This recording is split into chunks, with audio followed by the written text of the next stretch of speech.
വിശുദ്ധ കുർബാന ഗാനങ്ങൾക്ക് പുതിയ സംഗീതമൊരുക്കിയിരിക്കുകയാണ് തൃശൂർ അതിരൂപത.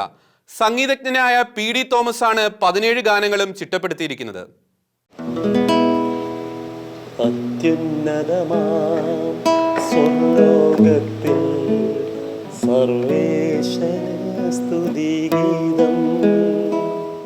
ആകാശവാണിയിൽ നിന്ന് വിരമിച്ച പി.ഡി. തോമസിന്റെ ശ്രമഫലമായാണ് സീറോ മലബാർ സഭയുടെ വിശുദ്ധ കുർബാന ഗാനങ്ങൾ പുതിയ ഈണത്തിലാകുന്നത്.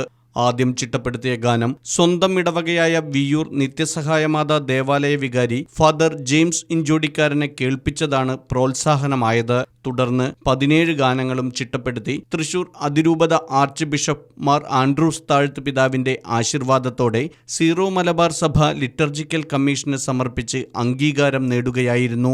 വിയ്യൂർ ദേവാലയത്തിലെ ഗായക സംഘമാണ് ഈ ഗാനങ്ങൾക്ക് പുറകിലുള്ളത്. ആ പാട്ട് പള്ളിയിൽ പാടിയപ്പോൾ എല്ലാവരും നല്ലൊരു പ്രതികരണമാണ് എനിക്ക് കിട്ടിയത്. അപ്പോൾ വികാരിച്ചൻ പറഞ്ഞു, ഇത് തുടക്കം മുതൽ തുടങ്ങുക, എന്നാൽ ആദ്യം തൊട്ടൊന്നും ചെയ്ത് നോക്കുക എന്ന് പറഞ്ഞു. അച്ഛനത് അയച്ച് കേട്ട് വളരെ നല്ല അഭിപ്രായത്തിൽ ഇത് നന്നായിട്ടുണ്ട്, എല്ലാം നന്നായിട്ടുണ്ട് എന്ന് പറഞ്ഞ് എന്നെ പ്രോത്സാഹിപ്പിച്ചു. ടെക്സ്റ്റിലുള്ള 17 പാട്ടും നമ്മൾ ചിട്ടപ്പെടുത്തി റെക്കോർഡ് ചെയ്തിട്ടുണ്ട്. റെക്കോർഡ് ചെയ്ത് കോപ്പി വിതരണത്തിനുള്ള തയ്യാറെടുപ്പ് നടക്കുന്നേ ഉള്ളൂ.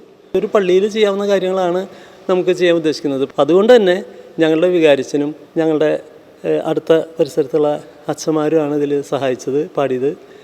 ഞങ്ങളുടെ പള്ളിയിലുള്ള കൊയറിലുള്ള മെമ്പേഴ്സ് മാത്രം. പുതിയതായി ചിട്ടപ്പെടുത്തിയ സംഗീതം ജൂലൈ 3 തൃശൂർ അതിരൂപതയിൽ ഉപയോഗിച്ചു തുടങ്ങും.